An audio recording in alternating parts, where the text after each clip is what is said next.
Ciência e Fé, um programa super legal na sua noite, na sua tarde. E a gente está hoje com uma pessoa super especial que daqui a pouco a gente vai estar falando. Fique ligado conosco, a TV Jet procura trazer a palavra de Deus para a sua casa. Eu sou Silvério Pérez, paz.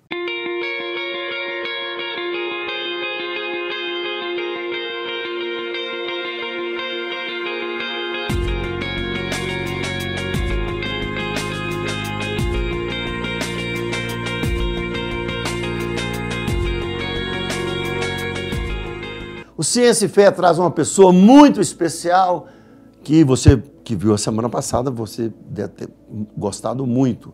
Nós terminamos falando, ele está com esse livro aqui, é o doutor em teologia e professor Carlos Cunha, lançando esse livro aqui, Hermenêutica Bíblica Libertadora, encontro entre católicos e pentecostais, tá bom?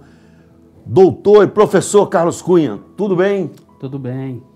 Nós terminamos a semana passada fazendo uma análise aí do que seria a, entre aspas, teologia da prosperidade, teologia da libertação e teologia pentecostal. Principalmente essas duas primeiras aí, parece que elas são antagônicas, né? Isso. O que uma pode contribuir com a outra? Por exemplo, nós temos hoje, né, essas igrejas chamadas de neopentecostais, você não as chama assim, né? Você já me disse, mas que estão baseadas em cima de uma teologia da prosperidade. O que da libertação poderia ajudá-los?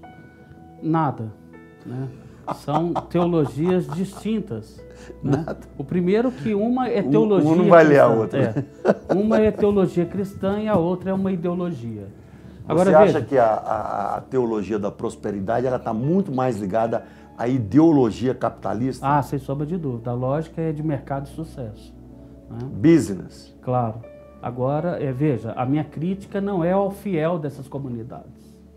Né? São seus teóricos. Exatamente. Uma coisa é analisar os fiéis, o comportamento dos fiéis. Eu não faço isso e não tenho a presunção de fazer isso. Quem sou eu? Porque a experiência com Deus era muito individual, né? Claro. Seja ela agora, os teóricos, aí sim, são... uma coisa é a teologia da libertação, teologia pentecostal, e outra coisa completamente diferente é a ideologia da prosperidade, que marca essas comunidades, né, que são construídas a partir de uma lógica de mercado de sucesso. Vamos colocar então aqui, ideologia da prosperidade, teologia da libertação.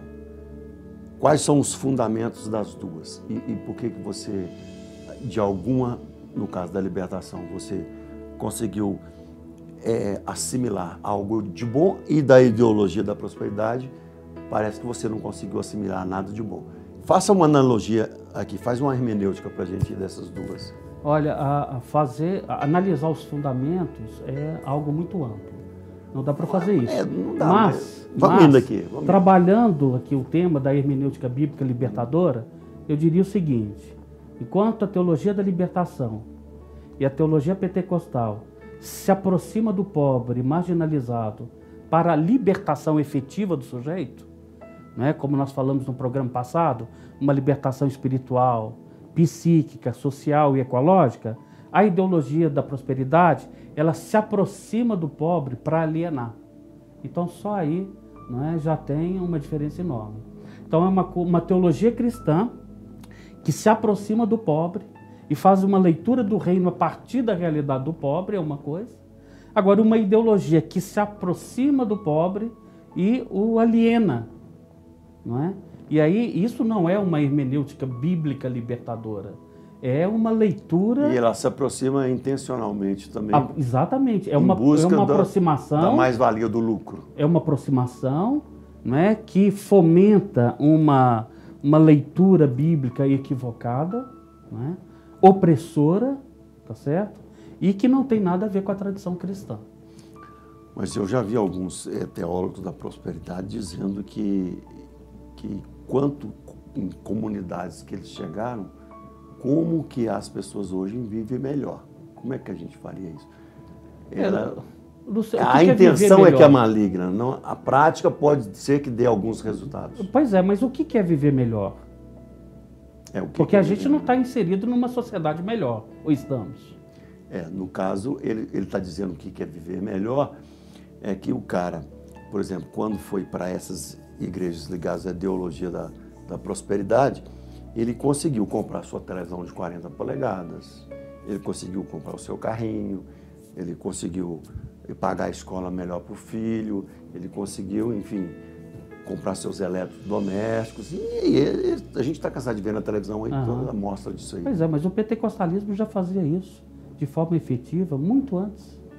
Muito antes. Mas não tinha essa agressividade, né, de gerar fé. Né? Pois é. Porque a base deles é o seguinte: nós geramos fé na pessoa. Ela é muito intimista. Não é? Ela é, como você falou, ela é muito mais docética do que a teologia pentecostal. Porque ela é baseada como dizem eles, na fé de Abraão. Quer dizer, você vai prosperar. Tanto é que os grandes heróis dele, eles nunca falam de Elias, por exemplo, que não tinha nada. Pois é, não, eles falam de Jó, de Abraão, mas os caras que não tinham nada, João Batista não é nem citado. Pois é, então é uma hermenêutica estranha, não é? Ela é seletiva. Ela vai para o texto bíblico pensando textos retirados do seu contexto que servem de pretexto para uma lógica capitalista. Ela cai na máxima da hermenêutica, né? Não, fazer o texto com pretexto. Pois é uma leitura contra o texto bíblico. Não dá para você legitimar um tipo de leitura assim. Né?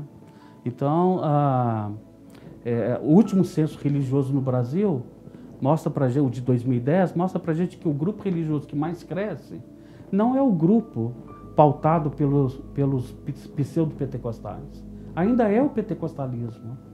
Né? A maior igreja evangélica no Brasil ainda é a Assembleia de Deus, tradicional, não é? Com aquelas matrizes históricas. Não existe, eu já cantei e preguei em mais de 300 municípios no Brasil. Eu não lembro de chegar num lugar onde não existisse uma Assembleia de Deus. Pois é. E às vezes a gente está viajando aí, eu gosto de sair de moto. E uma máquina da Coca-Cola, né? E um Bradesco também agora. Eu lembro que a gente sai de moto passeando aí, façam alguns enduros, algumas trilhas de moto. Você chega nos povoados ali na Serra do Curral, tem uma Assembleia de Deus. Pois é. Às vezes tem 4, 5, 10, 15 casas, um bloquinho aqui, uma fazendinha ali, mas tem uma Assembleia de Deus. Você sabe um aspecto interessante nesse encontro entre teologia da libertação e teologia pentecostal? É que a teologia da libertação ela faz uma opção preferencial pelos pobres. A teologia pentecostal não faz essa opção, ela já é pobre, desde o seu nascedouro. Então você olha para o pentecostalismo brasileiro, ele se constrói a partir dos marginalizados. Então o discurso de um pastor pentecostal tem uma empatia preciosa na vida do fiel. Nas músicas, né? Pois é, está falando exatamente da vida concreta do sujeito. Você pega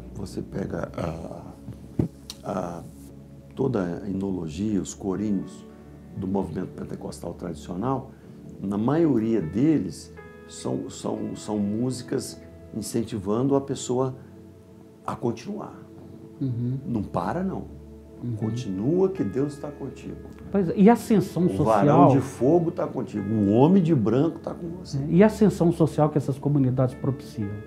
O sujeito que nunca teve nada na vida. Isso aí eu sou de repente ele está lá. Ocular disso. Pois é. Ele entra como obreiro, ele nunca vestiu um terno, daqui a pouco ele está vestindo um terno, está sendo pastor auxiliar, pastor titular. Essa ascensão social do sujeito que não sonhava e agora começa a sonhar, não tinha nada e começa a ter alguma coisa. Isso é de um valor enorme para a sociedade. Eu morei no Rio muitos anos e na Rocinha nós temos 600 mil habitantes na Rocinha. Né? A Rocinha, para quem não foi no Rio de Janeiro, é a favela que tem entre a Zona Sul e a outra parte da Zona Sul, que é São Conrado. Então, naquele morro, quer dizer, ali são centenas de igrejas pentecostais. E quando elas fazem um encontro na Rocinha, você vê nitidamente que o pessoal pentecostal, eles têm até a educação das crianças são melhores. Exatamente. E são igrejas que vêm do movimento pentecostal mesmo, daqueles mais radicais como Deus e Amor, porque a Assembleia de Deus tem várias tendências, aquelas assembleias mais radicais, mas você vê que a nitidez da criança, ela aprender a ler, a leitura da Bíblia, a cultura bíblica acaba atingindo a família. Né? Muitas dessas pessoas são alfabetizadas lendo a Bíblia. Lendo a Bíblia. O trabalho, então, é maravilhoso. Numa conversa que eu tive com o pastor Silas Malafaia uma época, a gente estava almoçando junto com o pastor Jorge Linhares e ele trouxe esse senso, né, de que realmente, acho que não há um município, não sei se foi ele ou se foi outra pessoa que me falou isso, que não há um município que não tenha uma igreja pentecostal tradicional no Brasil. Acho que não há um município que não tenha. E talvez um Bradesco também. Pois é. Então daí a riqueza você perceber a teologia que emerge dessas comunidades. Então no ambiente pentecostal tem uma teologia. Não é que tipo de teologia? É uma teologia libertadora? O que essa teologia tem a oferecer? A mesma coisa na tradição católica. Tem uma teologia nas comunidades eclesiais de base, nos círculos bíblicos, nas pastorais. Dá para unir as coisas. Né? Dá para possibilitar encontros. Agora veja, o encontro não se faz a partir do concordismo. Diálogo brota a partir de divergências. Está se falando para todo mundo ter que concordar e ter uma só palavra. Aí seria empobrecedor. A riqueza está exatamente na divergência. E perceber, né, as contribuições, os limites de cada grupo, de cada teologia e colocá-los em diálogo. Isso é bom. É saudável para a teologia cristã. Eu começo pregando o Evangelho em si, na sua boa nova, né? Que é Jesus Cristo, a salvação, e termino ajudando a integrar esse próximo dentro de uma sociedade mais igualitária. Legal. A gente está terminando esse primeiro bloco.